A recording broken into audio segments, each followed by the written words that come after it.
What's up, MFs? Welcome back to the Snake Pit with Rattlesnake Roy.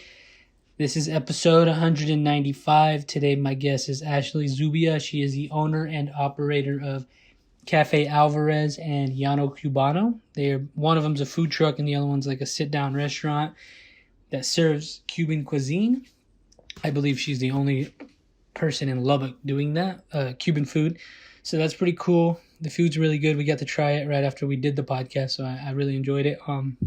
If you guys want to check her out, she's everywhere. Just listen to the episode. We give you all the information. You can follow her on Facebook, Instagram, all of that, and check it out, man. It's a good way to support local businesses, and we need that now more than ever. So if you're new to the podcast, please subscribe to the Snake Pit YouTube channel. That is where we have all our podcasts, the video. That is easy. It's a free way to support this podcast, and we also are on Patreon. That's patreon.com/snakepitstudios.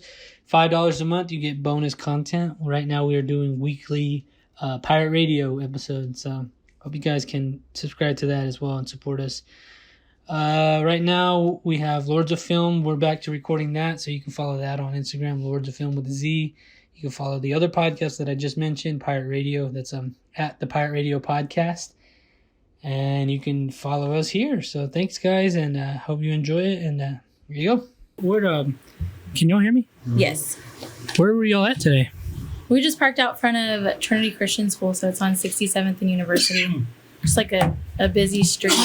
Excuse me. So the food trucks here it's a weird scenario in Lubbock. You just have to park wherever you can. It has to be on private property. There's a lot of rules. So that's kind of what I've noticed is like, I think that kind of is like crazy with like food trucks is like as popular as they are, but like there's really like not one singular place where you could, there's not like a food truck alley besides like the First Friday. Yeah, and that's like I think what hurts the food truck community a little more than anything. Can you move that? There you go. Because being from Denver, Colorado, knowing the food truck scene there is super established. It has been for years and years. Mm-hmm. A lot of what you see is food trucks will park outside of the bars at 2 a.m. when they let out, and everybody's getting their food, and they make a lot of money there. And then they have food truck parks, or they have meetups, where you're going to get several food trucks that park together. So when I came here and started with the food trucks, it was like everybody's really divided, and like, it was very like if you know. They like would park on their own corners, and they're like really territorial about their spots, kind of thing. Yeah, and I was like, dude, that's so not how you make money. How long have you been here doing that? I've been here over a year. So we moved here February of last year. So just like a year and a couple months. So you were fresh here when we did because you came with Simone. Yeah, sorry, she's Taste so cool. Buddies. Love her. Yeah, damn. Yeah, so I mean, we're new to Lubbock. I've never done food trucking before. I never wanted to food truck. Like it was never on my list of things to do at all. But seeing that there was no Cuban food here, that's kind of what got me going. Nice. And now though, like I organize that big event at the end of the month with the Food Trucks for a Cause. Have you guys made it? I haven't been. It's when I work, but I started seeing the flyers circulate again. Yeah. So it's every month. It's the last Sunday of every month. And we've been doing it for 5 or 6 months now. And it was a lot of work to get the food truckers to come on board with it. We even had people that were like kind of catty about it. And then, the first 12, 15 food trucks that did it with me kind of did it out of like, it's a good cause. We'll try. We know we're not going to make any money, but everybody was pleasantly surprised that it hit. Oh, yeah. So now every month, we had 31 trucks last month, and everyone did really well. We had several trucks sell out, which is always the goal. But yeah, I think everybody's catching on that it's better when you're in groups and you do these big events, and it's just fun. Why do you think people are like that? Like they don't want to be they kind of want to be exclusive almost. Why do you think it's like that? It's like that in everything we fucking talk about with people. I think so. Well, I've noticed that here in Lubbock. In my head, I'm like, this is like a weird comparison, but like, if we go to the fair, like, I'm gonna like hop at several stands and like fuck around with some food. Yeah. Why wouldn't you do the same at a food truck place? Literally, it's like there's enough for everybody, literally. So much, so much. And that's like the only thing that I can really think of, and what I've noticed just being newer to Lubbock, it's like small town syndrome or something. I have no idea. Because I've noticed it, like I've seen it in the tattoo industry. Yeah. I've seen it with the boutiques, like the people that sell their clothing. Yeah. There's so much cattiness and competitive there. What the fuck? Yeah, I've noticed everybody's petty in their little communities. I've noticed it so much because, with being a food truck, we hold hands with a lot of businesses. We'll go park out front of anything you can imagine, and it helps them bring them foot traffic. It helps us. We have somewhere to park. But I've noticed, I look at things and I'm like, really? You guys, come on. But, I'm really big on spreading positivity, being a good person kind of thing. And it just takes that one little ripple effect. And so I hope people see the food trucks. We're getting together every month. Mm-hmm. I have a couple taco trucks there. I'll have a couple barbecue trucks there, but they still do well, Nice. And it's not a competitive type of thing. Everybody works really well together. And there's still a couple, but so for the one I think First Friday, that's when everybody kind of gathers. Mm-hmm. Is that the only? Is there? And then the thing you do, is that pretty much it? That's it. And that's what I'm telling people. Hello, you see how well you do it First Friday. Why would you not want to do more? So now at Civic Center, they are opening up. I think the third Tuesday of every month, they're doing a food truck alley during lunch though. Oh. And it's first come, first serve for the food trucks. So I'm going to sit the first few out because I don't even know how it's going to be. The spots are available? Yeah. Oh, okay. What about the farmers markets? Do you ever do the Wolfforth one or the one here in Lubbock? So we started at the farmers market. When we first moved out here, I started selling empanadas out of a tent at the Wolfforth farmers market. And they're the ones that told me about the food truck for sale because Llano Cubano was the first food truck ever at Wolfforth farmers market. The people that owned it prior to me had a good relationship with them. So we started there. Last year was really, really good. This year, I think the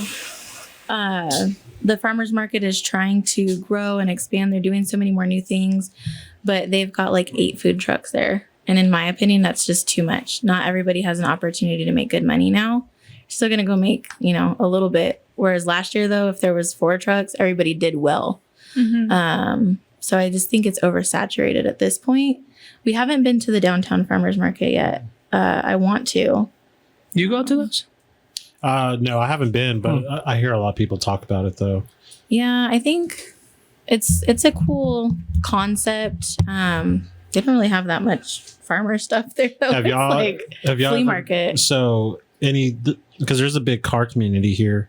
Have you ever done the car shows here, like at Cook's Garage or anything like that? So for my grand opening at the cafe, we had Caprock Classic Car Club come set up all of their classic cars out front. Because Cuba, I don't know if you guys know too much about Cuba, but it's a land stuck in time, right? Literally. Yeah. So all the cars there, majority of the cars there are from the 50s. So that's a very Cuban thing. You see something with Cuba, it's usually going to have a classic car in there. So it was really nice to have all those cars out. So we're pretty cool with them. We did the Hub City Hangout. Yeah, we've done some events here and there. My really good friend who has a food truck owns the El Duran from Mi Vida Loca. So they have that car here and they do a lot of stuff with the car community too. So, well, we're going to talk about that. You have Cafe Alvarez is your new thing since we've talked to you. Can you tell us about that a little bit? How'd that? Yeah. So, when I started at the farmer's market, it was just that was the name of it the whole time. Alvarez is my maiden name. That's my, my Cuban side. So we just called it Cafe Alvarez. And I was like, well, if this takes off, one day we'll do a restaurant or something. There's no Cuban food here, which shocks me, but it's Lubbock. So it doesn't shock me at the same time. But we've done so well with the food truck, but the food truck is a different vibe. I wanted to have a place to play salsa music and to, have the colors and the brightness. And I don't know, have you guys ever been to Miami at all? Not yet. Man, I want to go. Still not yet. Yeah. Okay. Yeah. Well, that's kind of the culture and the vibe that I wanted to create and have a space for that. So that was the main goal in doing the cafe. It's in one of the storage units. So it's a baby step. Cause I really didn't want to commit to a full blown brick and mortar until I knew it would be successful.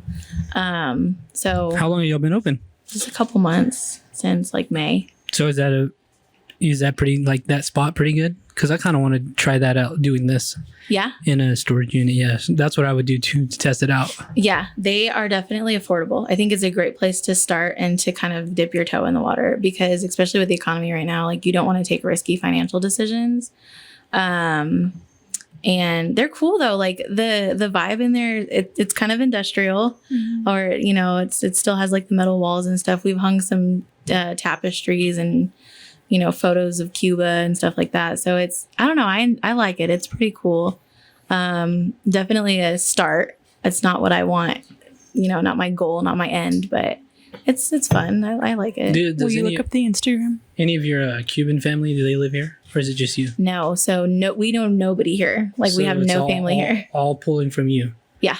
Dang. So is it just you where you grew up and everything? Like your life? So my grandfather's from Cuba. Yep. So he immigrated here in the very beginning of when Castro took over. And that's kind of why most Cubans have come to America, is because it's covered by a dictatorship in Cuba.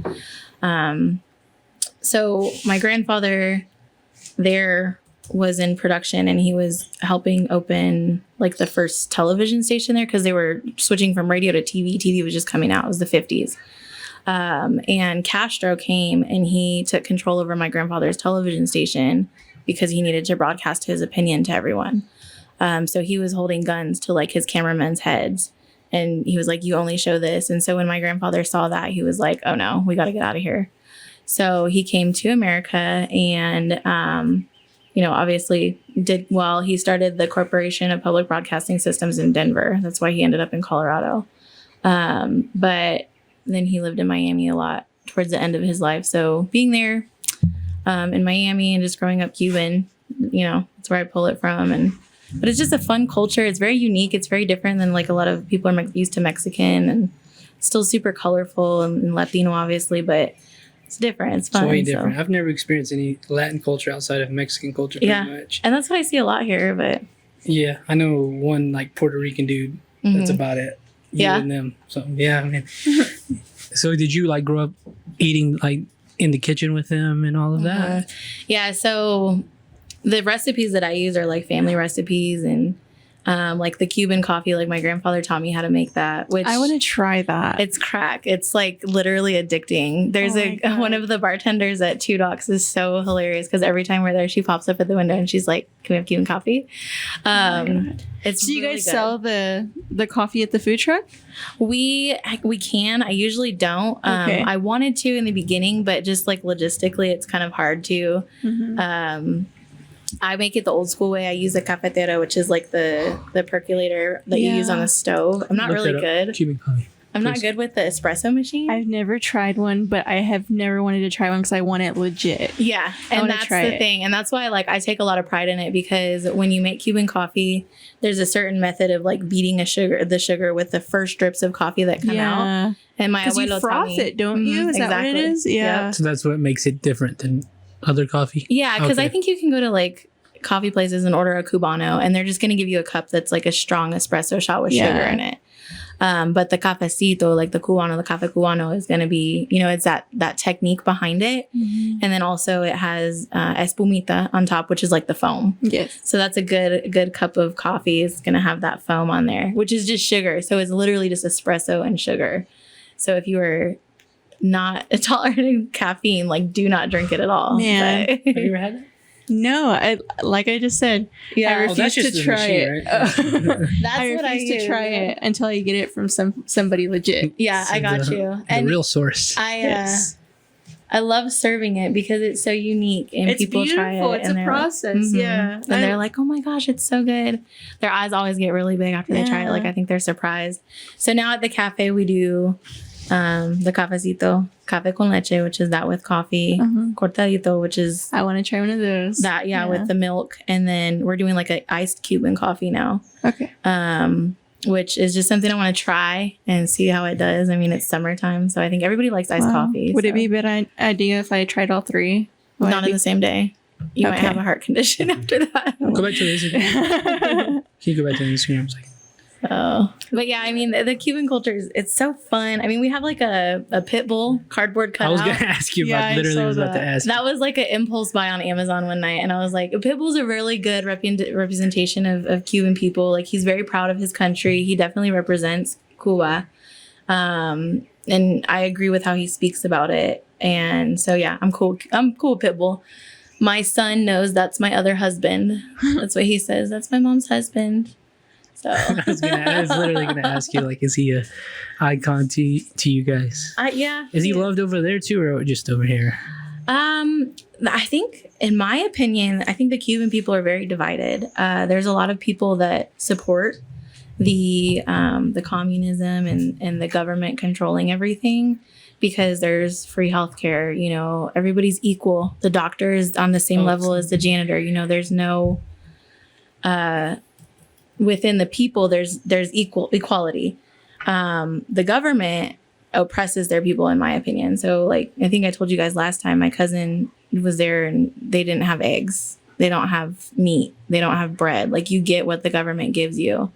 They don't have clean water a lot of times. It's like a third world country. You can't walk on the sidewalks because the buildings are falling apart and they'll literally collapse on you because it is frozen in time.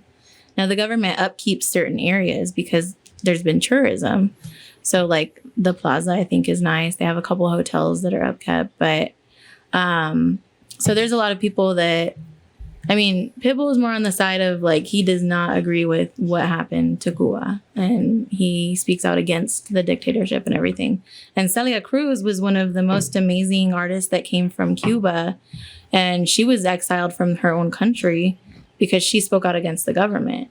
And that's how they are. So, you know, I don't agree with that. But there are some Cubans that are like, no, Cuba's amazing. So There's pro-Castro Cubans. Absolutely. And that even in, like, families. Yeah. Oh yeah. It's like a huge deal. I think, you know, even in Miami, I think Miami is the best cult, or like the best community of Cubans here in America. And I think that if Cuba was a free country, it would look a lot like Miami. Like, Cubans know how to party, like, you know, it's tropical. And they've built that city up. You know, that was built on the backs of Cubans. They came over, they started businesses, they, you know, they thrived. But yeah, there's always that division there. Have you been there, opinions. Cuba? No, and I won't go. You won't? Until there's a regime change. Yep, exactly. My father's going, but he more so wanted to go see, like, his dad's house and, you know, attached to his roots more, I guess. And he's not as charged as I am or passionate as I am about, like, political issues and everything. So he went, but I don't want to go. I don't want to support, you know, that economy that oppresses its people. So yeah, every time when I think about you and the conversation we had, I'm like, all these fools say they're pro-communist and all that. I'm like, you really know what the motherfuckers are doing to people? Get the hell out of here! Get the hell out of here! No, they do. They choose not to know. I don't know, man. It's just crazy to me. These little fools here that say they're communists. I'm like, yeah, that's your American right, I guess. But do you really know? It's scary. Yeah. And you know, the thing that I love is, like, most Cubans don't have social media. They don't pay attention to the news because they know it's all propaganda. They know it's, like, you know, the media will trick their people, kind of. You know what I mean? They have that motive. But I have one girl that I communicate with pretty frequently. She has, like, a little boutique and sells Cuban stuff, candles and clothing, just all this cool stuff. And she's very outspoken about, you know, all these political issues. And following her, I've learned a lot from her too. I guess there's a restaurant going in Miami, or they wanted to, but the owner's, like, pro-communist. And he had, like, a picture of Che on one of his restaurants. I think it started in New York, and they were trying to go to Miami. And people were in a rage. They were like, we don't want this crap here. Yeah. Like, freaking out about it. So, yeah, it's interesting. I know nobody's perfect, and not even our government. But I have a friend who has a Che Guevara flag in his house. I'm like, are you fucking stupid? Do you know? And he has a Texas flag flying right next to it. Oh, man. I'm like, how? Why? Do you fucking motherfucker? Hey, I don't respect it, but I respect your ability to do it. I'm just like, God damn it. What the hell? You know, like I know from personal family experience and knowing people that were personally affected by Che and like, you know, went in front of their families and killed family members or, Shit. you know, like, yeah. So I grew up knowing that about him, but then I would also see him on shirts and like, I think people like the rebellion or something, but I don't even know what is it that people support him for. I don't know either. Yeah, I guess they want to be counter. Like pop culture. I don't know. I've always been confused about that. I don't know who this guy is. A mass murderer. Have you ever seen like shirts? I'm sure. I've seen his face. Yeah. And I think that's what it is. Not a lot of people It's really usually know. I just don't even- It's usually this photo right here that's Yep. on shirts. Yeah. Which, I mean, it's kind of like sucks because historically speaking, we kind of created that. Yeah. You know, we go in and destroy governments and guys like this rise up and kill millions of people. Yeah. It sucks. He's originally from Argentina, but he assisted Fidel Castro in overthrowing the previous government in Cuba, and then he took over. But Castro's a dictator, so he just wrecked the country. Yeah, he's broke. But Che helped him in that process, and then my dad even met. What happened to that guy? They found him and they killed him. Yeah, Like shortly after, or just like Just during like yeah, just around that. Like Insurrections it and wasn't shit. years and years later. It was like Okay. around the time. But my dad met his son, and his son is still in Cuba. And he's like a Harley fanatic. So my dad has a Harley, and I grew up on the back of a bike. He's really in love with his Harley, and his son. the Che Guevara's Oh. son, yeah, and Ernesto Guevara. And he took a picture with him and everything. And I was like, I don't know how I feel about that, but you know, he can't control his dad, I guess. So Damn, that's weird. That's crazy. It's is. not that far. Like he probably has grandkids that are Around. similar to our age or something like that. You know, that's or the great thing grandkids. that, like, you know, it's so close to us. It didn't happen that long ago, and it's only 90 miles south of America. This like beautiful country that's in ruins. So it's closer than you think. You've been to Miami though, right? Have you lived there? I haven't lived. Well, we did live there, but under a year. But I grew up going there every summer. I'm from Colorado. My grandfather lived in Colorado, but when he divorced my grandmother, he started traveling all over. But all of his family, so like my cousins, aunts, great grandma, they all have houses there, so they're planted there in Miami, in Jacksonville, and Orlando. But Yeah, I've never been to Florida, and I want to try it out, see cool. what it's like. I heard it's crazy. Florida's like, yeah, you always It's a whole nother world. you always hear really weird news stories from Florida. But Miami is its own little mecca. Like the rest of Florida is kind of, you know, you get your beachy areas. Who's that?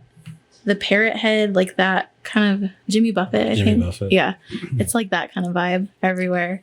You get like a lot of the retirement communities. It's like a lot of older people that just move there. that's what I think of. I think about retirement and nudists Yeah. and like swingers and Yeah. just humidity. Damn. And humidity, that's what we were saying earlier. Yeah, there's tons of like retirement communities there. Yeah. Like older people just, you know, they want to just go live in I Florida. feel like there was a reality TV show that existed once that was in a trailer park in Florida. I know I there feel was like like I'm- Floribama Shore or something. I've seen I that. think, I yeah. really like that one. I don't know. I just Yeah. remember seeing just some crazy shit. Jersey Shore was in Miami for a year. I know. I loved it. Yeah. I loved it. Oh, Jersey Shore was life for me. Like I was pretty young when it came out, and Snooki's my girl, man. I love her. But yeah, Miami's different than the rest of Florida for sure. But Florida's pretty nice. It's pretty southern too. You get pretty redneck around there. I like that. I'll stick to that as long as I see that. I feel like I like it to a point. You've been there? No, like redneck? like Oh, the rednecks. Yeah. Man, we just some Mexican rednecks, dude. What the hell? Oh my I God. love it. Yeah, I spent a lot of time in Virginia too, and that's that's a Confederate state, so it's very, very redneck there. I was even like shunned with a couple of my like my best friends. Their parents were super racist, and they're like, "You can't hang out with her. She's Hispanic." No way. Yeah, They probably thought you were Mexican. yeah, that's Oh a my comment. I'm gosh. always Mexican to everyone. Fuck. They just don't know what Cubans are. We're just a different Mexican. Tropical Mexicans. That's what Yeah, they are. I need to get out more, man. I need to go out to the East Coast and travel America. that's But when I travel, I like Colorado. That's like a cool state. I'd live there outside of Texas. yeah. It's a really cool state. I like Colorado Springs. It's beautiful. I mean, I definitely miss the elevation. Like Lubbock is super flat. It's killing me. And this dust. It ain't shit here, I'll tell you that. Yeah. Like, looks wise anyways. We love like the small town vibe. Like it's a big small town. So you still have really friendly people here and people genuinely care about you, I think, here. But yeah, Colorado is gorgeous. Like you just wake up and see beauty all around you. Denver is a little crazy, but it's nice. Colorado Springs. Why do you say it's crazy? What's crazy? It's just like a big city? Is that why? Or? Yeah, well, like I was born in Colorado Springs and then raised in Denver. When I was a teenager, I moved to Virginia for a little bit. But being raised in Denver and knowing what it was before marijuana, it is very different. Once the marijuana became legal, I think the medicinal was like great. That was just so, I don't know, it was really nice to see families come and like receive really good care for their children that had issues that were on like narcotics and everything. And now they have this great solution. But then once the recreational came, it just changed everybody just scene. kind of went to Colorado once it was legalized. And it was so overcrowded. And then like, you know, a lot of areas were gentrified. Like you'd see these grandmas that own their house for years and the city's kicking them out so they can build these apartment complexes. And that was really hard to deal with. And even when we went back there a couple months ago, they tore down this old historic neighborhood. I think it was traditionally like a Jewish neighborhood. And so it was kind of ghetto, you know, it wasn't beautiful, big houses, but they just built a new highway. They just ruined this historical neighborhood just to widen the highway. And I was like, you know, I guess that happens. They're doing that here. It's happening here. Yeah, I've heard that. Because we live... Well, yeah, that's all new. Yeah. The areas where like the Mexicans live and like black people predominantly live, the east and the north side, like that's becoming. That's what I heard. Like they did something for the tech hotels or something. Oh yeah, that's what I was thinking. Yeah. Yeah. Right across from the football stadium, they're taking all that area. I mean, they're gentrifying this area. This area is becoming like. It's crazy. Yeah. I'm just speaking the truth. There's a lot. I ain't seen that many white people walk around as much as I've seen in the last like year and a half. I mean, that's just it's getting like that. Even where Bradley lives, they're developing out there. Yeah, I took them to my place and it's like a clear divide. Yeah, they were tripping out because weird. You know, on my road, it was a dirt road all these years. Well, they started to pave it, and we thought, okay, cool, we're gonna get a paved road. The hell, no, they only paved half of the road. And so it's like he like lives across from a fucking park. Yeah, so the road in front of the park is paved, and then they just have dirt. It's like visually, like that's what's happening. Wow. It's literally in half. But originally they were going to put a fence, but their version of fence is they planted all these trees. They're small, but eventually they're going to grow, and we're not going to be able to have a view anymore. Wow, yeah. That's crazy. Yeah, I didn't know that. That's being new here. Instantly notice there's clear sides of town. You know, like I feel like the east side is more black people, and the north side is Latino people, and then the rest of it is the white people. Is that kind of? Yeah, they're all moving. South to Lubbock. It's been a long time since I've seen like clear divides like that. Because in Denver, that is the thing, you know, it's been very desegregated for a really long time. So there was no racial divide there, in my opinion. I hate what they're doing in Austin right now because, you know, where the east side is, I've always said Austin doesn't technically, because to me, when you say east side, that means that's like the bad side of town. Mm-hmm. But like the east side of Austin's never really been in the east side. It's always been like very, you know, diverse, and a lot of people would move over there. But like now, on the east side of the highway? Yeah, but like now they're pretty much just like overpriced in the houses where these people can't move in. And so all these, you know, wealthy people are just moving into these houses, like little houses too. Yeah. And it's like a little tiny house is like almost $500,000. I posted something on my Facebook the other day, and it was like this lady in a kitchen. It was a couple people in the cabinets, and she was like knocking on the cabinets, like, pay up, your rent's due. And then the other cabinet, pay up your rent's due. And then they had like a cabinet above, and he was like, why do I have to pay more? And she's like, you got the penthouse. And it was like, rent in Denver be like. But that's true, because they even made they had this hotel in downtown, and they made that into studios and charged, oh my gosh, like $2,000-$3,000 a month for rent. But a hotel room is small, but that's people's living space right there. Yeah. And they're charging so much money because it's downtown. But Bradley, do me a favor, kill that bug right there. It's on the mic stand. I know, I'm so scared. Where? See it on the mic stand right there. Do you see it? Don't be flicking it, Bradley. Did it go away? It's a flying ant. I don't want it. I don't see it. Oh, then it went away. Sorry. I don't want to bite you. It's on your forehead. Please. Yeah, man, it's getting weird out here. Yeah. How's the Cafe Alvarez doing though? Sorry. It's good. It's definitely it's fun bringing the Cuban food here. It's interesting and to kind of bring to how Lubbock is pretty vanilla for the most part. A lot of people have a hard time like trying newer things. So that's been I think that's what it is. Now that I think about it, I think that's what it is. Hell yeah. That's my parents all the way. And it breaks my fucking heart. All these old heads, whether it's white, black, mixed, they don't like trying new shit. Yeah. Like I'll literally explain to my parents this beautiful dish that I tried at this awesome food truck. And they're like, did I have egg rolls with brisket? That's why I'm kind of scared to cook for your parents. Like, I don't know. Like, I like making chicken parm, and I'm scared like they're not gonna like it. I told my mom he makes a killer chicken parm. What the hell's chicken parm? See, I don't. Yeah, my parents are like Puro Mexicano or Brian Steakhouse. Or Golden Corral. So now they did not go out of that little. Now that you say that, and that wears off on for mariachi nights. And that wears off, you're like your parents. That kind of wears off that mentality on a lot of people. Now that I think about it, that might be what it is. Yeah. You motherfuckers don't want to try new shit. It is so hard. It is so hard because I'll tell you, we've taken the food truck out to these smaller towns, and usually food trucks will kill it, like Shallow Water, Post, New Deal. Shout out to Post. Yeah, because they don't have any restaurants. I mean, or minimal. So when new food comes, they're like, oh, that's cool. Let's go try something. So we were in Post for the 4th. And there was this like little, like, it was an Italian ice, whatever food truck thing. They're from here. And there was not a lot to choose from food wise at this park. There's maybe like a taco stand and a hamburger stand and the ice cream.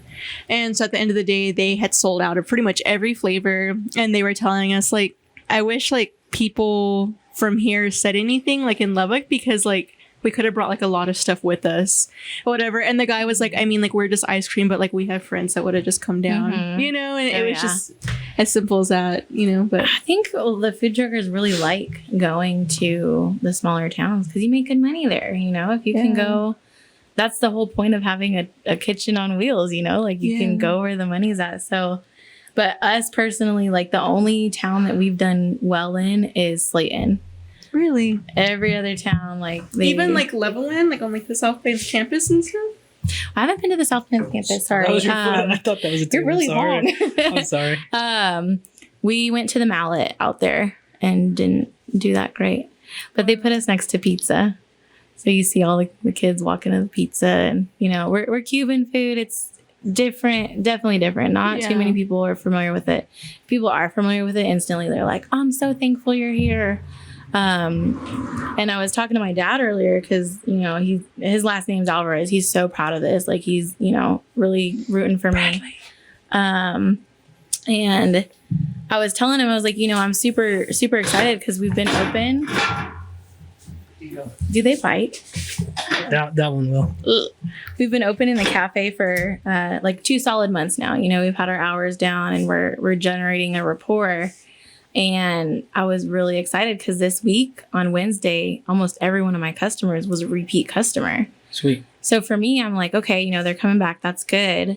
And I'm like, if people try it, they like it. It's just a matter of like getting them to try it and getting them in the doors. And so I do a ton of marketing and stuff, and we have a great reputation. So it's a little different with the cafe and trying to get it out there. And I think the economy is a little crazy right now too. So it's not like, selling out every day and, people busting out of the doors, but we definitely have, baby steps, people coming in. Every time we open our doors, we have customers. So I love that. And like, I really want to say, like, I really respect that y'all aren't from here and that within a year and a half, y'all.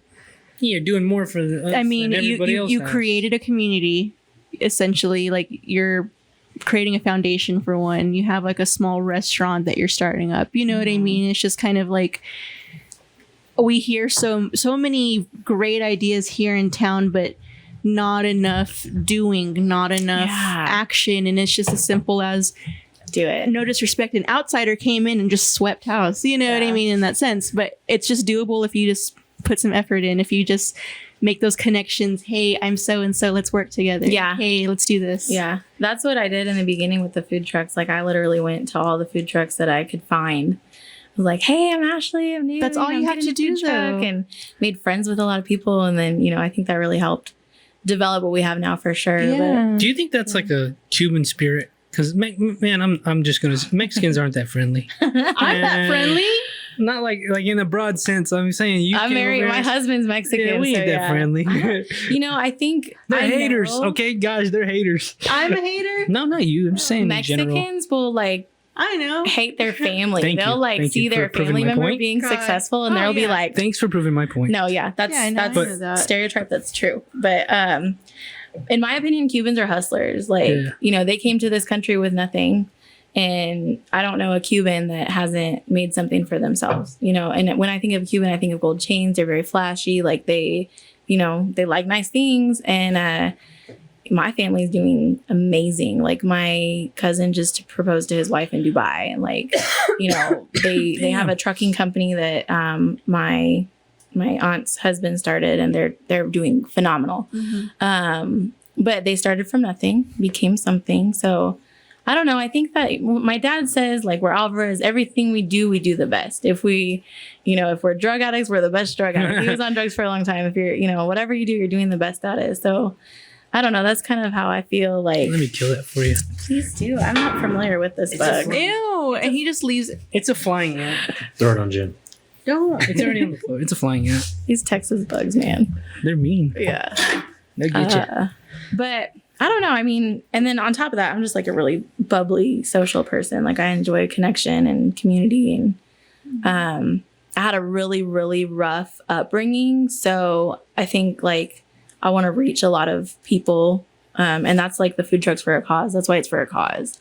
It's so important to give back to the community. And that's the main aspect for me.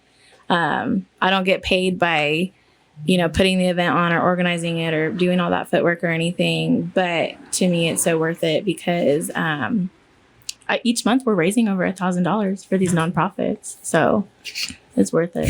Where's the money going? To different things? Yeah. So that's the main thing with Food Trucks for a Cause. So every month, each truck that's there donates 10% of their sales to a nonprofit. So last month we did West Texas Alzheimer's Association. The month before that was Parkinson's. The month before that, we did Women's Protective Services. We've done the Lubbock Animal Shelter. So every month is a different nonprofit.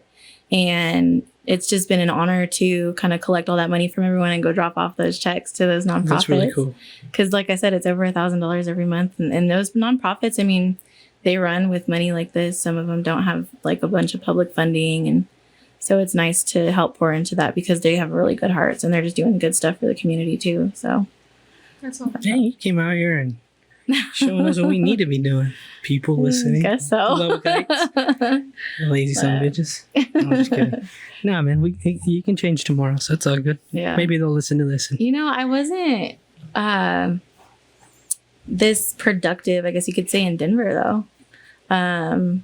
I think Lubbock, me coming here, I was put in a position where my skill sets were utilized. So I've been given an opportunity to really thrive out here. I don't know if it is because of smaller city or what, but I mean, I've always been a good person. I, did a lot with at-risk youth in Colorado, that kind of stuff. But here, I guess maybe just because there's not that much, I don't know what it is. Do you feel like a Texan now? I am a Texan. There you go. I love Texas. I love it here so much. Like, it is a cult, and I'm all a part of it. Yeah. I am a member. Yeah, I love it. My daughter is so funny because she was meant to be in Texas. Like, she's obsessed with cows. Like, she just thrives here. She loves it. She's got her little bell bottoms, and she's a country girl. So, even though she was born in Virginia. Oh, she was?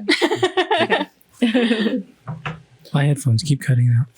I'm gonna take Virginia's OG South. That's what I call Virginia. That's very Southern. That is very, very Have you been there? No, but no, but what I'm saying is because, like, you know, I guess like with the 13 colonies, like the OG ones, Virginia, that's like where the South began. So I always call Virginia the OG South. Yeah, it is. And, you know, that's like, I mean, I've seen Confederate flags out here too. I'm no stranger to that at all, but they're like, they don't mess around. Yeah. They're very, very proud. I'm not gonna lie to you. I used to have a Confederate flag. I used to wear a Confederate bikini. It's such a cool fucking flag. I don't know. Looking back, I'm like, man, I was a confused little Latina, but No, but I don't see it as ideology. I mean, well, we're from the South, kind of. It's just a cool flag, man. I'm like, don't cancel me, but the bikini top is aesthetically like just sick. It is. You know what I Daisy mean? Dukes, It's a yeah, look. like, yeah. It's a yeah. look. I don't know. I mean, so my siblings are all half black. And unfortunately, my brother was incarcerated at the age of 18 for a fight that he got in high school. So he was 17 and got in this fight, beat up a white kid. They recorded it. And he went in front of the judge, and the judge knew his dad, who his dad has this huge rap sheet, been in and out of jail in his entire life. And he was like, oh, you're Mr. Wright's son, and gave him 10 years in jail. And I really feel like it was racially charged, just because, you know, it was a fight. And I'm not condoning my brother's behavior at all, but I'm like, you know, now my brother's institutionalized. He's grown up in jail. He's going to be 22. And he's only been in jail. He doesn't know anything else now. And I'm He's still there now? Yep. Oh, shit. I'm hoping that he'll be getting parole in September. But that's in Virginia, and that's, you know, it's not uncommon. And I didn't really realize it until we went back, and I took my husband there, and he's Mexican from Mexico. And he was noticing everything, and he was so shocked that was happening. And he was like, I can't believe this is happening this day and age. And seeing it through his eyes, I was like, oh, yeah, you're right. Like, that's pretty crazy. I think I was desensitized to it living there. Like my daughter's dad's pit bulls were racist. Like, they did not like black people. So my brothers could not go near their house at all. That's Chief. You have a racist dog? Yeah, he's a racist dog. Hey, I mean, dogs can't see color, or like they, you know, I think isn't there something like they only see black and white? I think it is because they see like shades of color, like so they will see a black, and then like a black person being as a black, maybe intimidating. Yeah. That's what I wrote it off as, but but yeah. No, it's been nice to come here to Lubbock and witness a new culture. Lubbock's definitely its own little vibe here, I guess. Have you been welcomed here? You feel welcomed here? I do, yeah. Yes and no. I mean, there's some pretty ignorant people out here, like very, I don't know, just not. I guess they're just not exposed to much culture. So I've definitely gotten those dumb comments of like, you know, being Hispanic or being a Latina in business, being a woman in business too. I've seen some hate, or not hate, but just like dumb comments, you know. So there's that, but I wouldn't have expected that in Denver, a place that's a little bit more diverse and open. So that's like a Lubbocky thing. But other than that, it's been so amazing. I mean, like I said, people are really friendly here. You guys have breakfast? We are starting to do some breakfast. So we'll do like some egg and ham and cheese empanadas and stuff. And we have the coffees, and we are doing smoothies. Yeah, because I see you're open at 8 a.m. to 2 p.m. Wednesday through Friday. Yeah. So what are you serving at 8 a.m. if people are there? So those hours. Oh man, I gotta switch that up. We just switched it to 11 Coffee? now. Oh, but yeah, we were gonna do breakfast. It's 11. It is. Oh, okay. I might try to do 8 o'clock during the school year. pretty dead out there right now, but we're right by Cooper. So I figure like in the morning people will grab breakfast. But yeah, Cubans eat at breakfast. So we have a lot of breakfast. Well, I figured. I just wanted to know what y'all eat for breakfast. Yeah, so I want to bring empanadas. I want to do like breakfast empanadas. Those are really fun. I brought you guys some empanadas tonight too. I'm so excited. But Thank you, by the way. Yes, thank you. Yeah, for sure. We have a blender bike, so it's like a pedal powered bicycle that blends your drink. What? I Did you don't have a know if video we of it? have it on there. That's pretty cool. Can we blend our own? Yes. Okay. If you guys look up Batidos, it has its own Instagram. All right, let's see how he spells it. I know that'll be fun. What is it? Batidos. Is it a bee? Batidos. Batidos. Say it white. I don't know.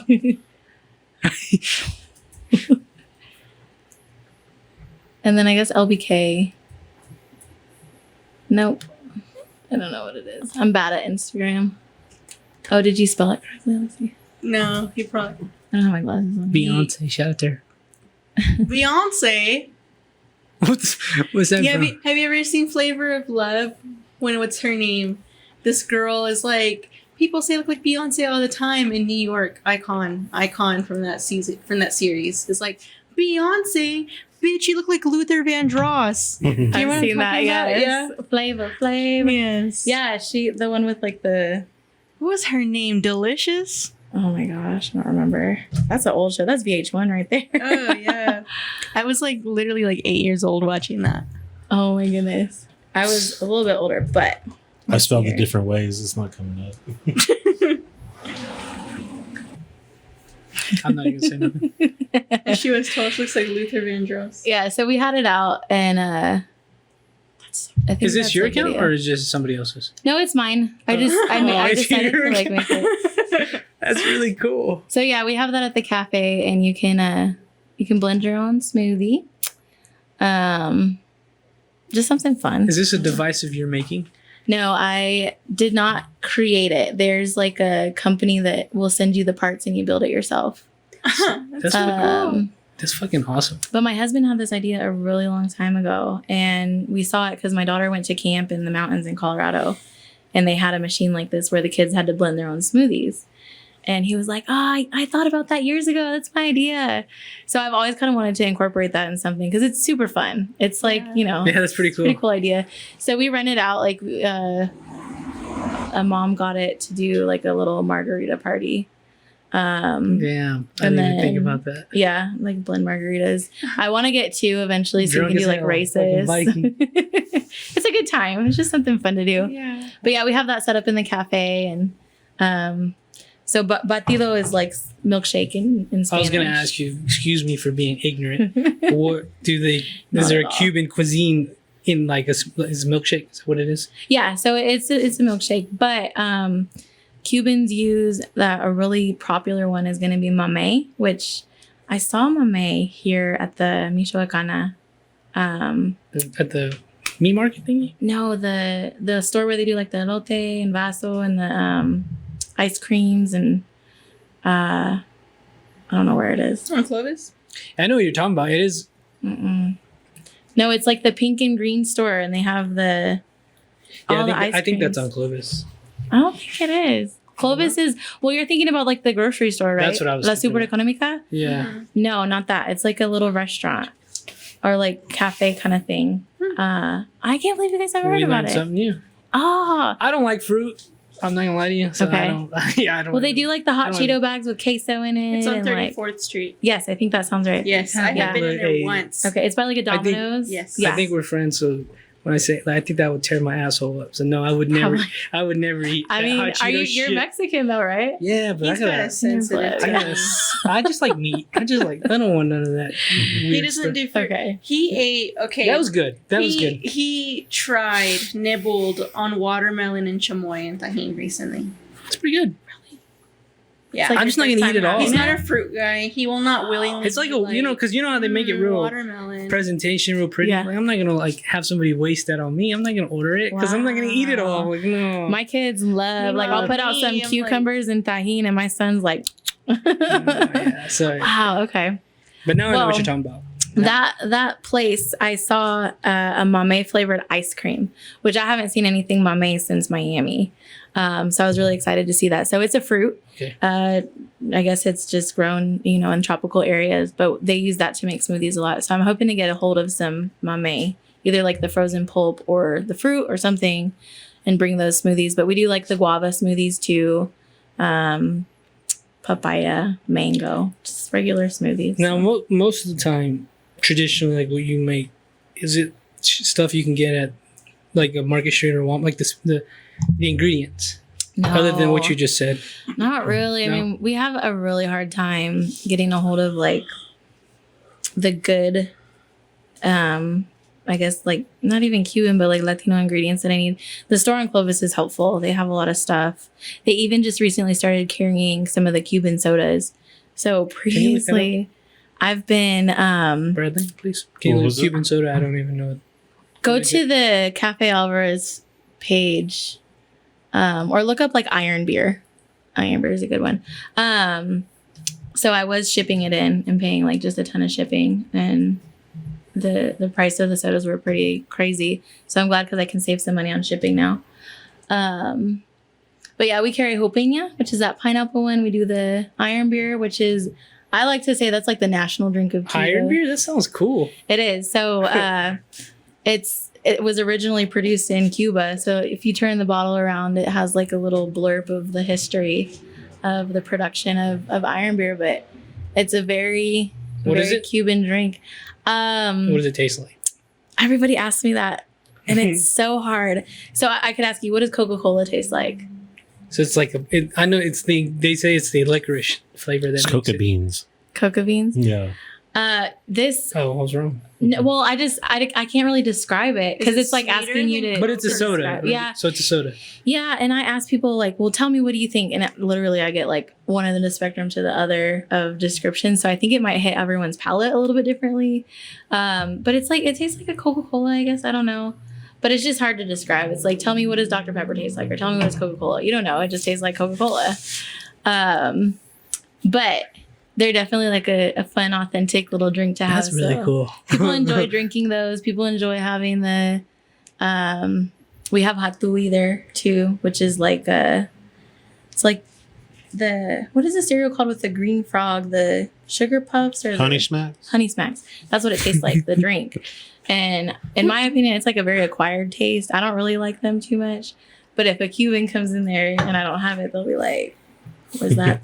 So we have a little variety of our Cuban sodas. And so that's been hard to get a hold of until that. But I mean, like our empanadas, the Cuban sandwiches, we just use regular ingredients, but just those seasonings, I think, is what makes it. So like you can get a Cuban sandwich at like Panera Bread, or I think there's a few other places. I was at McAllister's. They had something like that. Like a Cuban sandwich. So yeah, you can get a Cubano anywhere.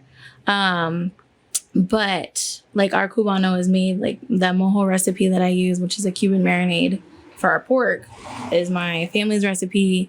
We marinate our pork for like 10 hours and then we cook it low and slow for another 10 hours. So the pork is just like really, really good. It's like lime juice, orange juice, garlic, so really citrusy flavors. But then just making everything else, it's not. It's just kind of hard, kind of not. But I think the empanadas that we do like chicken, we do picadillo, we do ropa vieja, which are all like Cuban dishes, and just seasoning them. But we use just regular ingredients, onions, peppers, kind of stuff like that. So can you add a sweet like feeling into it? Yeah, so we do like guava. But that's more of like a Mexican thing. Like when we say, when we say empanada, most commonly people are like, oh, with like calabaza or like sweet potato. Like I think about pan dulce. Yes. When you say empanadas. Yes. It's good. And that is cool. I mean, we get that all the time. And then I say, no, it's like with carne, it's with meat. And they're like, what? So when we were at the farmer's market, that was kind of what really sparked my fire, is like people would, come and, oh, what do you have? Oh, empanadas with meat. And they'd get one and try it and then turn around and come buy like 5 or 6 more. Yeah. Because they're so good. And like the picadillo recipe, I take a lot of pride in. Like people love the picadillo. That sounds so good. Popular. Yeah, it's hamburger. It's like a because it's like a hash or like a chili, almost similar to like a hamburger chili. But we put onions, peppers, cumin, bay leaves, but I put raisins in it too. So it gives it like sweet and savory. So really good. I mean, our empanadas, I love making them, but well, I don't love making them. They're super time consuming. Oh, really? Like I love serving them. I love when people eat them because they love them. But yeah, I get a lot of stuff off Amazon too. I get my little Cuban flag toothpicks on Amazon and just ship a lot of stuff in. There's not really, I want to go to Miami so bad because there's everything Cuban there. I mean, it's like mini Cuba, and I just want to go shopping there and just bring a bunch of stuff back here. But Shout out to that car right there. Y'all keep going. I'm gonna use the restroom. yeah, this was fun. Last year I did every Wednesday. I posted a woman-owned business. I remember you doing that. Yeah. That was a really good experience because that was my thing. I wanted to show other women, like, Yeah. because for me, you know, when I saw other women getting it, I was like, oh, okay, like I could do this too. Like I could, you know, put the pedal to the metal, and so I started doing that, and you know, we got a lot of followers on our social media pretty quick. So I would reach out to the ladies and be like, hey, you know, I want to show people your story. Can you tell me what inspires you to be in business, how you got started? So other women can see that. And then at the same time, like, I'm going to put you in front of all my followers. Hopefully you gain some foot traffic too. So that was really fun to do. I'm going to start doing it again, probably next week. It's just been crazy getting the food truck and the cafe going. I've had to kind of prioritize my time. But the, if you go up a little bit, the picture with the 3 bowls in it, we tried to do like a healthy menu. I was gonna ask, what is that? It's like keto friendly. So like our Cubano without bread. So Cubano in a bowl. And then we did like a protein bowl, kind of like what Chipotle would have. That's what I was gonna say. It gives me Chipotle vibes. Yeah. And what then are those circular things? Those are the Tostones. Those are like the fried plantains. Oh, sorry. I've never had plantains. I got some for you in here. Yes. Oh my god. Plantains are so diverse in the way that people cook them. They're really popular like all over. Like I think Haitians use them, Puerto Ricans, people in Ecuador, like they're all over the Latino and Southern American countries. But there's so many ways you can do them. So there's tostones, which are like they're twice fried. So you cut them up, fry it, and then you smash it and fry it again. They're like those little round chips. I brought you guys maduros tonight, which are when the banana is really ripe. It's almost black. You cut it up and fry it, and they're sweet. They almost taste like caramelized. So good. They're my favorite. I'm excited because I've seen people make them sweet, and I've seen people like load them with tons of flavor. Yes. So the Cubans do a dish called fufu. It's more commonly known with the Puerto Ricans. They do it. It's called mofongo. And it's like mashed plantains, and they put like shrimp in it. You can do like a ceviche mofongo. And nice. Roy, she's got plantains in there. Oh, really? I'm excited. But this menu, though, I was like, all right, New Year's, we introduced it. It was healthy food. I was like, yes, people are going to eat it up. New Year's resolutions. We did not sell anything because, in my opinion, people do not like being healthy out here. Like the more fried, the but better. I would try that. Exactly. Like, I feel like I would literally get like a sandwich in one of those just because I want to. We tried. We definitely tried pushing it for a little while. And I had those like Quest chips are keto friendly. They're low carb. So we did like the Cuban nachos with the low carb chips. And we just sold a couple here and there. It did not hit like I thought it was going to. Yeah. But the food truck's definitely been fun and getting it out there. I think people are more receptive to receiving culture because it's a food truck and it's fun and they expect to have new experiences with the food truck. The cafe's been a little bit harder to push people. And I don't know if it's where we're located too, but where are you located at? Sorry. it is on 1585 in University. So it's pretty, it's like in the Cooper School District. We're like right across from one of the Cooper schools. So Are you right by Roses? Kinda? We're down towards University. I think they're on Indiana. I'm thinking on Indiana. Yeah, so we're on that same Are y'all street, like by like Cooper Drive-In? It's kind of, yeah. So we're on the corner of University and 1585, which is like 130th. Did they just build those places that you're at now? Is there any other food places next to you? No, not really. So there's Rosie's, whatever that is. That's like down closer to Indiana, though. Yeah, no, Yeah. I mean, there's no more like local because I know there's a Philly Oh. cheesesteak place, right? She was there, but she did not stay. Oh, She just okay. shut down like actually a couple weeks ago, and I made really good friends with her because when we kind of both started there around the same time. She got in a little bit before me, so I looked her up and I saw like super similar story. Like she came out here from Philly. And there was no good Philly cheesesteaks. And she was like, I'm going to bring it. So she ships her bread in, like really authentic recipes too. And I was like, that's just like me, like doing my Cubanos. Get it, girl. So, and she has a food truck too. So she's doing more food trucking now rather than opening up a she's second still here, location. though. Yeah. Oh, yeah. Sweet. So she has a location on 4th and something. I don't know. But it's like an actual location over there. And then she has a food truck too. So... Damn, yeah. What kind of bread do you use right here? we use Cuban bread. So I have a baker here that does it for me. So Where do you go? It's a secret because we're working Well, on ask some her other after stuff. the camera. Yeah. So Off camera. originally, when I got the food truck, they were using French bread, which is similar. It's fine, but I wanted to be authentically Cuban. So we started bringing in bread from Florida. La Segunda Bakery in Florida ships bread, Cuban bread, to restaurants all over. So we were doing that for a while, but it's really expensive. It's like $2 per loaf plus shipping. It hits the bottom line, and nobody knew the difference at all here, like whatsoever. It made our sandwiches a little bit smaller, and I think people noticed that, and they're like, why is it so small? Because Cuban bread's pretty thin. So I started working with someone local here and just testing out, like, different recipes. So she does a really good job with the bread. We're working on another recipe. There's another version of a Cuban sandwich. It's called medianoche, which is like midnight sandwich. And it's just the same Cubano, but it's on a sweet bread versus like the regular bread. So we're trying to perfect that bread so I can bring that sandwich out too. But That sounds pretty good.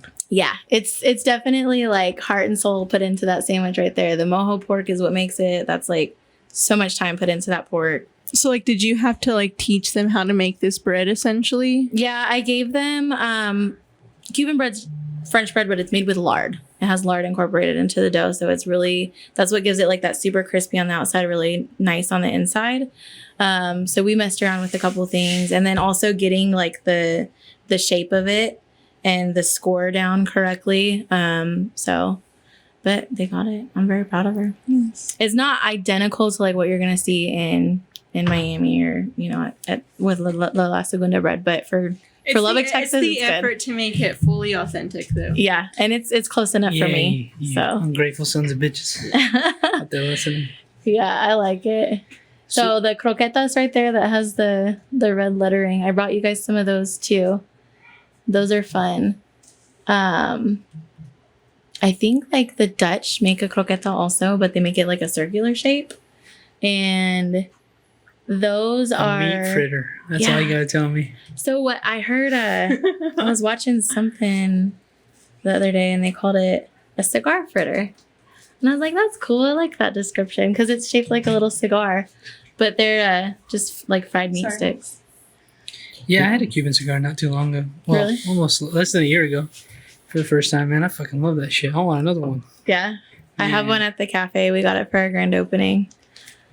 Yeah, Jennifer messed up my headphones. Thanks. Oh, no. Where's you? Or when it comes to Cuban food, what other? Because you know how like food, I guess like here in Texas and some Mexican food has like some kind of German and like French like influence. Mhm. Is there any other influence that Cuban like is it just straight Cuba? Isn't it Spaniard? Or Cuban is highly influenced by African cuisine. really? Yeah. So African food and Cuban food are very, very similar. Huh. So that restaurant here, Vizo's, Okay, is it still open? I think they're reopening. a new Okay, location or because something. when I tried to Google it, because I really wanted to check it out, it was permanently closed. Oh, wow. This was like a few months ago. Google is so hard as a business owner and trying to keep up with like my internet presence and like your Yelp and your Google and your Facebook and your Instagram. Like you can change your hours on one page and it doesn't carry over. Like you literally have to go everywhere. Damn. And Apple for a while was saying that we were permanently closed. So like if you open Apple Maps, it would say permanently closed, which killed me. But would you say that Visa's is pretty authentic? I really want to try it. I would. They're African. I think I don't know the from origin where? or anything, but I know that I ate it and it was good. Do you know what? I just know it's I don't know really their African history. cuisine. No. Oh. Yeah, we had the food truck parked near their restaurant one day, and I was like, oh, I want to go try it, and it was good. It was very good. But yeah, it's really influenced by African. I mean, Cuba was a melting pot. There were so many countries fighting over Cuba because it was a great port of access, and like same with America. There were a lot of African slaves brought to Cuba, and I mean, even salsa music is very influenced by African culture. So I would say that's the most prominent influence in the Cuban culture would be African. So, Nice. yeah, Didn't Christopher Columbus, like, was one of the first islands he hit? I think so. They say not like that area was like one of the first areas he went to. Like through to come to America. Mhm. Yeah, I don't know. Christopher Columbus is another story. Oh, my bad. It's kind of Historically. It's kind of off topic, but like, do you know the comedian Joey Diaz? I don't think so. I think You would've he's like known him very if you- vulgar. Yeah, you would have Yeah. already like. So said, yeah. I don't listen to like really vulgar comedy. Well, I mean, it's not about He's his, Cuban. it's not about his comedy, but like he always talks about Cuba. Uh-huh. But he also talked about like Cubans, like there's like a big influence of Santeria. Oh yeah. What is Santeria? Are you- yeah. are you into that? Terrifying. What is- No, That is so I'm not, scary. But yes, I have heard So- nothing but terrifying things and seen very Girl. scary videos on the internet. Well, I mean, like real over Haiti, there. and Haiti's very into like all that kind of stuff too, Uh-huh. and that's an island. It's It's like people fucking walking on air type shit. That's No, African. really. That's Hell African no. religion disguised as Catholicism. That's Is what that happened. is that where That's what I've my- heard. It's so thick there, and I mean even like my generation of Cubans. Oh, I bet you have scary stories and scary. Oh, Not like, really. do you? No, I mean my grandma. Are there like weird, like Cuban, like superstitions or like urban legends? A ton. And that's what I was gonna Let's say go. is like even my generation of Cubans are so superstitious. So like New Year's, we're eating 12 grapes. You're wearing yellow underwear. You mop and you throw your bucket out. You keep a broom upside down behind your door. Yeah, I'm because trying to think of when all these of them. fools started putting the mop on or the broom on the floor, you remember that little craze? Yeah. Everything went to shit. Oh That's my God. true. So That's what COVID I heard. happened. Yeah, for real. That's what they say. Don't tell abuela because yeah, that room better be upside down behind your front door. It keeps all the bad away. But the thing that's very, I think that I've noticed here in Texas too, because my husband's Mexican, but I think the Texas Mexican culture is a little bit different. I'm not sure. Yeah, Tex-Mex is a little bit different. Yeah, or the Tejano, like I guess. Oh yeah. But the ojo here, like it's very everybody shit's believes real. in it. Yeah, that shit is real. Everybody represents that here. That is such a Cuban thing. Like, I believe in all whole. I've gotten oil before. well, nobody in I have. That shit has wrecked my life before. nobody in my family like believe it. Me in too. Colorado really cares about it, or like, you know, they'll have their little ornaments and stuff, but it's not, like here they're like, oh, they're giving you like, girl, you better, you know. Let me touch you. Yeah, and then the babies too, like Oh my God, can I tell a story? Yes. Okay. At my job, it was a few years back. I have a coworker. She's very, very funny. She's she's very strong in her faith. And we had a cute little baby boy in the salon, and you know, just touches little hair, touches, you don't want to give him a hole, right? And so my coworker is like, oh, your boy is so beautiful, he's so cute, oh my goodness, his hair is so beautiful. And the mom is like, touch him, I don't want you to give him a hole. And then she goes, no, I'm a blessed woman. And the mom was like, no, will you touch my baby's hair or something? I really don't want you to give him a hole. And she's like, no, I'm blessed, I don't want to. yeah. Well, that's the thing too, because like I'm more Christian than like into the superstitions and everything, Yeah. and that might be why I'm not like super into it. But Yeah. that's when She just straight up no. well, they're out here too. Like people are always touching my baby's hair, and I'm like, don't touch my kid. Yeah. You know, like especially my daughter was born during COVID, and I'm like, Oh no, don't you touch can't. her. Yeah. But no, Shit. they're always like, oh, like touching them, which I mean, I'm familiar with it, but never was like bought into it really. But Cubans are so. I guess that's why my dad does that with kids. Like he always does the. You're gonna put them on the head. That shit's real, dog. I don't know. I mean, I feel like with the food truck, got a lot of haters. Maybe it is some old going on there. But I tell my mom, I was telling my mom about this. I said, I really don't get Mexicans because Mexicans won't believe in depression or mental illness, but they sure as hell will believe in the chupacabra, the ojo, and all this other stuff. Hell yeah. Fuckers. It's never mental illness. It's because Suzette does not want me to have this man. That's what it is. It's jealousy. But none of your family or people you know practice Santeria? Any of that? I think my grandmother and my grandfather like dabbled in it because they have some pretty funny stories. So like my grandmother gifted me a deck of tarot cards, and like, you know, that's supposed to be better if you get it from someone, you don't buy it yourself. And she tells stories of how I like dabbled in it when I was younger. Well, I didn't know like if you receive it from someone, if it's that like makes more sense. Down, it's more, I guess it has more power or something. Okay. They used to tell me a story of like the Ouija board and that kind of stuff. We have property in the mountains in Colorado, and it's beautiful up there, but they used to go and spend weeks up there and just hang out. That's prime real estate right there. It's beautiful. It's so beautiful. We have 3 acres, and there's nothing up there. There's no power. There's no plumbing. Well, that's what I'm saying. That's where you can conjure up some crazy shit. Oh yeah. Yeah. So, I mean, even sometimes when I'm up there, I could get a spooky vibe, but she was saying like, you know, they were messing around with that stuff, and they had contacted like an African king or something, or somebody announced himself and was like ready to like take control over all of their stuff, or they got like a really creepy vibe. So she said she quit after that because it terrified her, and like she just, whatever happened was so scary that she was like done. So we're getting back into that spooky time of the year. I recently I'm telling you though, I've always said it like that. Like there's a lot of shit, but witchcraft, like I do believe that to be real. Yeah, and that is some shit you don't fuck with. Well, I'm a very big believer in like good and evil. Yeah, and 100%. There's evil out there and there's good out there, but if you dabble too far into the evil, it's And the same way people are devout in the good faith, exactly. The same amount of people that are devout in the bad faith. Yeah.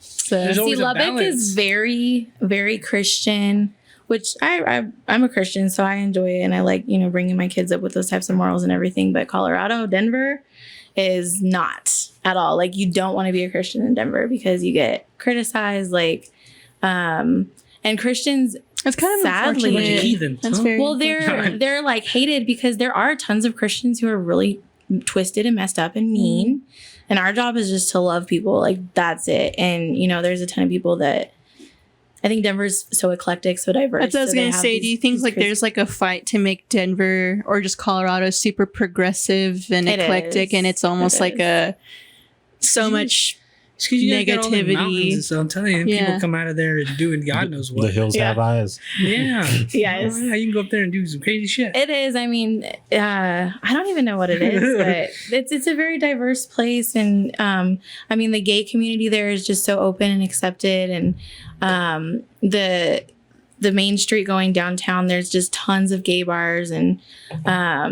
you know, that's a big thing with Christians and gay people. I think gay people feel like Christians hate them, which is sad. It's unfortunate because that's not what we're supposed to do, you know? So out there, I think a lot of people perceive Christians as like the worst people. And I feel like a lot of people like that way. Pretty much like fleed out to like, or I don't think I used the right word. They pretty much escaped out to Colorado though, you know, because things were legalized. Cannabis was like legalized, but also because it was this like free state, you know, and so I feel like those kind of people are shunning other don't things. they legalizing mushrooms now over there? Yeah. Well, Really? there's Like everything is decriminalized. Yeah, it's everything. Is that where you can get like the edible like chocolate mushroom bars? You can get just about everything. And even when we were leaving, they were having the debate of doing like the, what are they called? They're like the safe injection sites. So people so people could go safely use their heroin and stuff. Oh, I thought you were talking about no. yourself. Like there was that too. I think Oregon does that. Yeah, Oregon does. Colorado, I think they passed it. I don't know if it passed. They have safe injection sites here.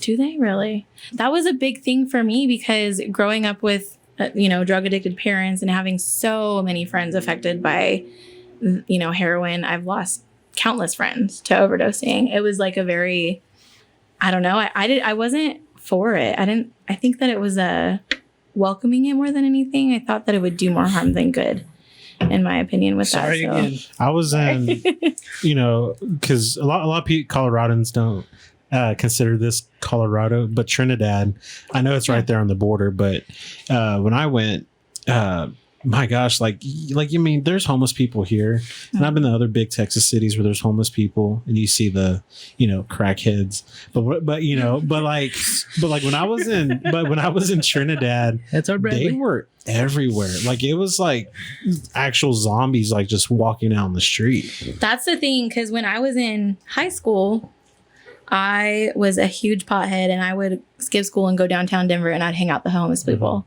and it was a fun thing for me to do. Like that was what me and my homegirl did, because our school was right by the light rail station, and downtown was fun. Like you get in a lot of trouble, you learn a lot of things out there. It was just, would you like seek out the homeless people? yeah. So we would go and sit, because they're chilling out there. Like, no, what else is there? No, I don't. It was a weird. I guess it was weird. I guess it's weird looking back. But no, I mean, we met tons of them, and like would just sit and hear their stories, and like just talk with them, and chat it up, and they're real people. Yeah.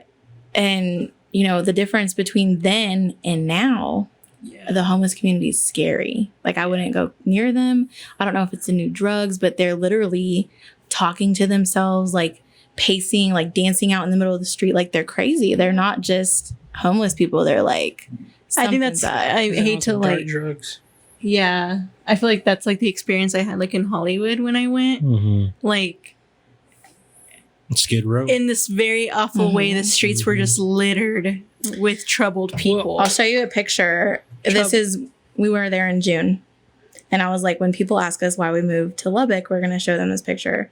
Because this is downtown Denver. Let me turn my brightness Can you up. send it to the Sneak Pit Instagram so we can pull it up on the TV? Yes, I can try. Yeah, Austin, I remember a lot of the homeless people that were there were like cool. They were very artsy. They were funny. Yeah, like I remember they were like displaced. cracking me up. But now it's just like, man, you got to stay away from them because they're the streets, brother. But like at 6th Street so where 6th Street is, the next street over, 5th Street, there was a homeless shelter. And so they were just all hanging around there.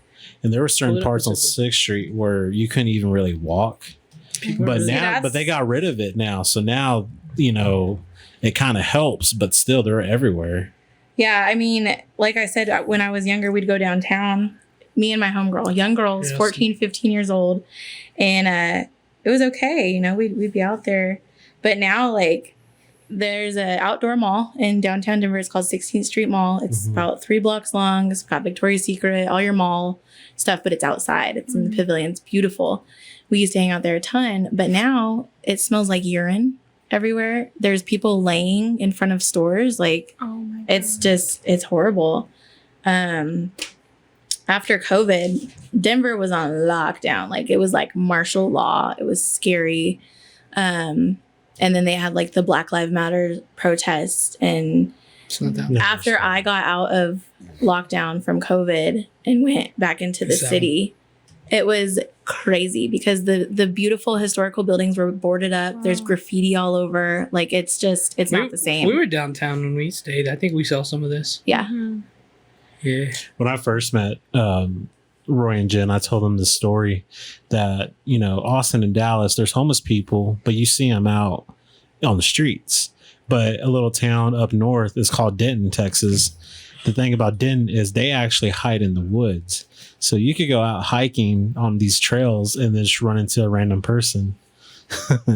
That's scary. Yeah. That's not good. And that's the thing, like, I must be like the new drugs or something because they're not normal anymore. Like it's really scary. I don't know, maybe it's mental health too, or who knows, but it's not how it used to be for sure. Well, there's always been talks about in California, they give homeless people to get rid of all the Skid Row homeless people. They send them out to, Vegas. Colorado, Vegas, Texas. That's why it seemed like Austin just got a bunch of them. Yeah. I mean, it's not just because the cost of living went up. I mean, just homeless people just appeared like out of nowhere. I believe that because a lot of people that we would hang out with, they were, what do you call that? Like nomadic. Like they just would travel. They'd hop a train and take a train to the next city. Like it's a bunch of cool stories. But yeah, they would just go where the wind that's what I took heard them. from Joey Diaz. Is those people back then were like the hippies and stuff. They just they didn't really have a home. They just were everywhere. Like hitchhiking. Yeah, so that's I don't think anyone. But I think would this is hitchhike these drug. days. This is from Yeah. drugs. What's scary about Vegas is y'all have heard about their tunnels that are under there, where there's like entire so there's the city of Las Vegas, but right under Las Vegas is another city, and it's just filled with. Bro, they say that's like that here. Oh, I don't. Underneath- doubt They're it. they're I don't like doubt it. homeless, but they like live comfortably. Like Yeah. there's like community underground in Vegas. Mhm. I've Yeah, heard like, that. I saw- Like you can like YouTube it. I've heard There's the a same. documentary. I've Like heard the that, same or about they're Quaker. like living spaces, and they have like living quarters with like sections of like their house. Wow. And like they have like Underground. homeless gangs too, and like where a lot of criminals where they'll commit a crime, they'll go under these tunnels and hide until like the coast is clear, then they come out. Really, Yeah. I believe it. Hey, I've heard that That's about crazy. here though. Oh, I I've heard don't doubt there's it. I'm sure it's like that underground everywhere. tunnels here that Yeah. people live in. I think of underground tunnels. I think of the Denver airport. It's supposed to be- Yeah, That's pretty cool. All those conspiracies. Yeah. That's a pretty cool. They're all airport. true. I swear. Have you ever been to the airport out there? Tons of times. I was there when it was Do you built. get?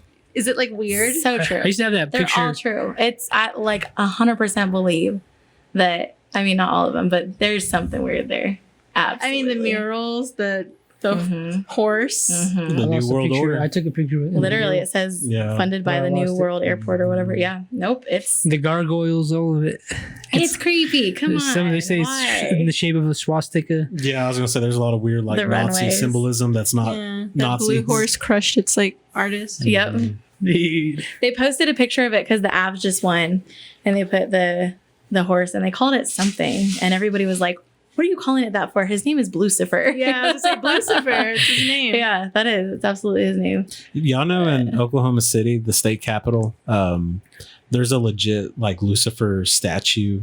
Isn't the church Oh, there? yeah. Mhm. I mean, I'm sure, yeah, but there's like an actual. Well, they put that up to piss. So I people off. still haven't watched the documentary, but there's a documentary about how the Church of Satan essentially like petitioned and how they like the steps it took to get that statue put Mhm. down or put up. I mean, they really tested, the laws with it. It was I mean, like it's freedom It was of like It truly religion. it is. was like so- you do your Christian stuff here, then we can do ours. That's what I think. That's why they did it. Mhm. And you're like, we don't give Absolutely. a fuck. We just want to do They it. wouldn't do that shit in It's a Texas sick-ass though. hit. No, Legally, they could though. Yeah. I mean, The Baphomet thing. I don't think people are messing with Texas though. keep those demons away. That's Yeah, we got weird plenty shit. of Californians here already. Yeah, there's like there's a lot of that in Denver too. I mean, it's pretty open. They have like a cannabis church there. Yeah, it's different vibe there. for Didn't sure. we drive by that? A cannabis church, It's like Mhm. huge. really? It's like the International Church of Cannabis or Yeah. something. Well, like in Jamaica, they're like, Google it. well, what is it called? The cannabis church. Yep. I'm sure if you A put that- roster. Oh, but like, Rastafarian? what I was saying is like, What? hold on, Bitch. Cannabis dispensary near. near me. Well, there's not one too far in Hobbs. Wow. Yeah. That's an hour and a half. Denver, yeah. Looks really pretty. I've never been in there, but it's like, yeah, Oh, super shit. Oh colorful. shit, that's actually pretty cool. They have Meow Wolf there now too in Denver. Yeah, we checked that one out. That was pretty cool. That was sensory overload. Really, I can Yes. imagine. Well, my friend went last weekend and posted pictures, and I was like, it looks really So weird. it was fun. It's a lot. It was fun until it was like an hour and a half and we were still in there. really. We could have Yeah, probably stayed wow. another hour and a half. Oh wow. At that point though, it was just kind of like, I want to sit down. This is too much. There was noises. There was It's overstimulating. crescendos of noises and Wow. yeah, lights. They have a selfie museum in Denver too that I think is really fun. I wish they have like a selfie place here, but it's not. They're supposed to open up a new Cool. one downtown. There's like a horror themed selfie museum in Denver. It's like horror and sci-fi. Really? Mhm. I believe that. Yeah, you can like book your photo ops. Did you go to that selfie place here? Have you Yeah. tried it? Did you like it? It was okay. I like the idea that they have, but I've been to the one in Denver and it was just, I mean, it's super cool. So There's Jen. in comparison. It It might be. Our Lord Here's me. screams. Yeah, they have a lot of like the darker kind of stuff. Like they have a house there that they do the mystery dinners at, but it's like open all the time and it's really no creepy. way. And it's they got tons of stuff in Denver. Slashers. That's why I say it's like super eclectic. There's Brad, something we for gotta go to everybody Denver there. with you. Slashers is pretty cool. Yeah. Yeah, that was cool. We went to a bar called Slashers out there. I don't think I've heard of it. It's literally heaven. It is a horror movie themed bar, horror movie streaming on several different TVs, all different films. They have themed nights, and every month they release a cocktail list based on certain films. I think I've heard of it, but It's I've never so been. sick. You loved it, huh? I literally was in heaven. Did you throw my Patrick or my business card away? It should still be in your car. I'm gonna check. No, I have a back patch. I have an American Psycho back patch on a jacket, so I wore it out there. And the guy was like, "Here, I want to give you my card." And it was a fucking American Psycho like business card. And he was like, "Yeah, I had these made for a drink I'm coming out with next month."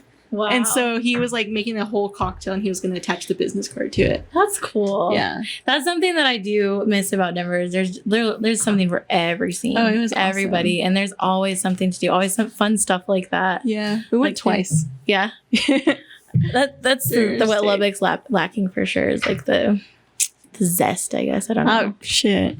I wish we had like a cool alternative or like goth scene out here. Honestly, That's like you were doing that party, huh? dude, I was trying. Yeah. I was trying. Yeah. Not I was over, like an no. extremely gothic child, so Yeah, you and I kind of talked about yeah. So I'm I down with tried. that too. Yeah, I really wanted to try to bring like a cholo goth night. I'm really inspired love by Dave that. Parley and prayers and stuff. So That's And- what I was asking. Like, I was showing my husband the Instagram, his Instagram, and I was like, I don't know how to describe like the style of yeah, like kind of gothic and like kind of. he doesn't want to Andrew- like corner We himself already into told an her. aesthetic, We but already it's the told her. alternative. We already That's told what he her. said. I was like, that's a thing. I love that. Yeah. Yeah. He was in denial until he was like, He claimed it today. Yeah. So No, now I wear collared shirts. I do Until the enjoy fall. seeing everybody's different swags though, and seeing like the younger kids are so 80s and Yes, until the 90s like fall. replaying, and Yeah, yeah, it's fun though. Shout out to Stranger Things. Yep.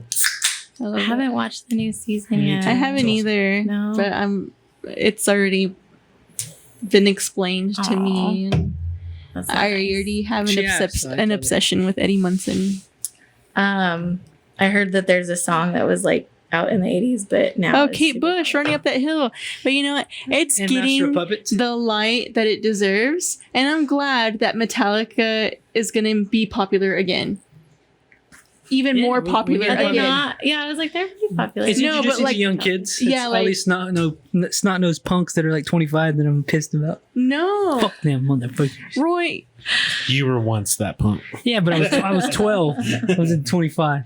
Sorry, never mind. But Don't get me This started. show is exposing like 8, 9, 10-year-olds to Metallica. I'm happy for that. And Kate Bush. I'm happy for that. Kate Bush. But all these snot-nosed punks are gonna be stealing all these. They're already stealing the Metallica shirts and making them like thousands of dollars. They don't even listen to them. Aw. Well, Well, anyways, don't get me started. No, shout out to them for playing that song though. maybe one day you'll be so big that when you're old, you will see like these really weird, distressed, oversized T-shirts that are Snake Pit logoed, and like I'll be old and grumpy. in I Urban won't even care. Outfitters. I'll be old and grumpy. Those are like it's like goals. How pissed off would you be if some 15-year-old kid sold a Snake Pit shirt for $1,000? I'll be pretty like, damn, that's cool. Now give it to I'll me. be like, back. you're stupid for buying that shirt, but that's cool. They're like, yeah, I think it was a Twitch channel. Yeah, Don't even get me started. I'll kill somebody. I heard that's what it was. Just kidding. There's fuckers like that right now. They're with that little attitude. Fuck. You're making me mad. No. Soundgarden, I think it was a classic rock band. I like Soundgarden. Oh my goodness. I like all the motherfuckers. But I think this is We done? we'll close this one out. Thank you for being here and Yes. telling us about everything you've been doing since we last talked, man. That's pretty cool that you're Yeah, dude, bringing you're so people cool. together. I love that. I do too. you. And I'm happy that somebody's doing it. Even an outsider has to come in here and then fuck But us. it's doable. Yeah. It's I'm an doable. insider now. I'm No, a you're Texan now. Texan now. Like, I'm Thank sure God. it's been a journey, but you've had exponential growth in a year and a half. That's I look awesome. back and I'm like, wow, that's 365 days. And that's why, with the cafe right now, it's slower than I want it to be. I think I'm so used to going out on the food truck and serving hundreds of people in 2 Little hours. victories. Yeah, and Little then the victories. cafe, I'm like, 5 people here, 5 people there. But I definitely get to talk to a lot of people, so that's good. But yeah, it's okay to slow down. Like, we've done a lot in 1 year, so this next year I'm gonna just digest everything and really build a good strong foundation, because I want the cafe to grow into like a restaurant and to have like You want to pour into what you have. yeah, exactly. It's my little passion project. So I need y'all to try the food though. I'm You excited. try it. So, Yeah. We'll try it. love it. Let me For know all what you you think about haters the out fried here. plantains. Oh, I'm excited. I've But only been exposed to plantains through like 90 Day Fiance. Oh yeah. I know that show where they like bring the Yeah. from somewhere else and like try to make them Yeah, a they citizen. move overseas somewhere. That's so funny. That's your experience. Yeah. yeah, we're gonna end this one. We're gonna eat these and Yeah, no 90 Day Fiance talk over where here. can they follow you? Where can they Facebook and catch you Instagram. guys? I'm really good at Facebook. I suck at Instagram, but I'm working on it because that's where all the cool kids are. But yeah, Facebook, Instagram, Cafe Alvarez, Llano, Cubano. Where are you gonna be So, at this cafe. weekend? Next weekend? This weekend, I don't even know what's today. This will be out next weekend. Tomorrow. Well, we're pretty low key this week. Definitely First Friday Art Trail. We're always out there. Huge shout out to the Food Trucks for a Cause. I mean, that one I want to push for sure. And where is that located? It's at the Aldersgate Church, so it's on 114th in Indiana. Okay. Big parking lot. We have over 20 trucks every month. At least 20 trucks. Well, check it out. Yeah, and there's something to eat for everybody. We get face painting out there. We have the mobile arcade buses that come out there. We have the retro one that has like Pac-Man. And Oh, I know what Frogger. you're talking about. And then we have the new one now that does like the Xbox and PlayStation stuff. And try to get bounce houses. It's a little windy for that usually, but something Hell yeah. for everyone. So that's the best to Sweet. push right there. Thanks Check for being us here. Appreciate it. Thanks for having Bradley? me. Follow me at Bradley Garcia, and that's it. When's the new short film coming out? When's that gonna get I've into still been production? writing it. It's been a crazy month. I'm ready to get like focused back on it again. Hell yeah. So Jennifer? Follow me on HelloSoft. Follow me on Texas Chainsaw Alchemist. I am booking through August, so I am currently starting to book out September. And Lords of Film is back and better by the time this is released. So follow Yeah. Lords of Film with a That new Z. episode will be out by then. Yes, we're taking it in a new direction. So come chop it up and tell me what you've been watching. There you go, people. Snake Pit on everything. Thanks, guys. We'll see y'all.